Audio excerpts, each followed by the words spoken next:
guys, so I've been doing a lot of experiments on my tech blog of late, and this will probably be the most experimentiest of all. The dance troupe that I'm a part of, Contradiction Dance, which is based in Silver Spring, Maryland, has an upcoming dance concert that is called Homemade, that features pieces that are written by company members. I've got a piece that's going to be in this. And in trying to put it together, I actually documented some elements of this process. I've been taking some videos of different segments of the piece that I've been putting together, and I want to share it with you guys because I want to show you guys some of the choices that I've made in terms of how I've put my routine together and why some things have been cut out and why some things have remained.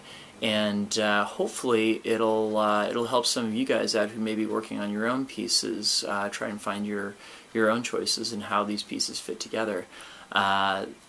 You may find that you totally disagree with some of the decisions I've made, which I think is totally cool. After all, everybody's got their own individual style, but either which way, I hope this sheds some light on the process. So check that out right now. The piece begins with some single poi manipulations, and specifically this section wherein I do a pirouette turn that allows me to wrap the poi around my hand, unwrap it, and then do a contact roll on my forearm to a tether transfer across the back of my arm. The problem is that tether transfer was hella awkward. Also, I noticed that when I did the hand winding behind my head, I was robbing the audience of a decent view of what I was doing.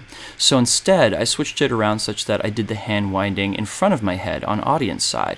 This also meant that I was doing the contact roll on a different side of my body and solved the problem of having to do that tether transfer. Next, there's a section later in the routine where I'm doing a couple of 4-pedal anti-spins back to back into this kind of stacking, and that allows me to take it into a horizontal place and finish it off with some plane shifting.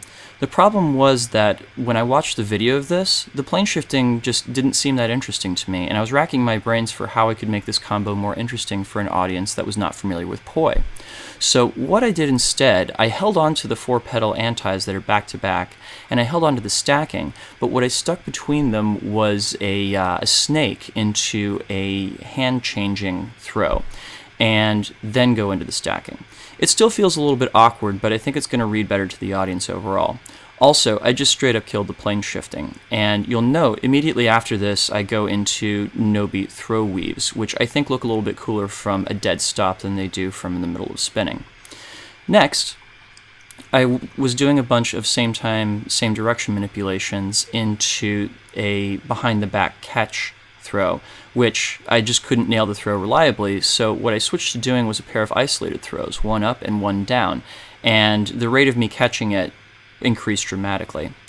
Next, the routine ends with this pair of contact manipulations, which I just could not reliably get to go together. I was having problems going from one to the other, so I cut the second one out, also because I realized it meant that I was changing the direction of the poi twice in really rapid succession. So I think this flows overall just a little bit better.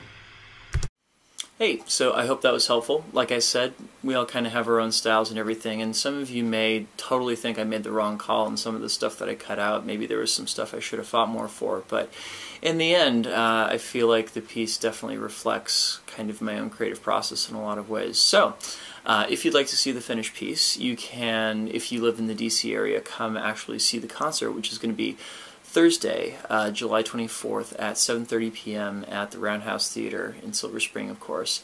And if not, I will try and post a video of it, provided the performance goes pretty well. So, thank you guys for watching, and have yourselves a great week. Peace.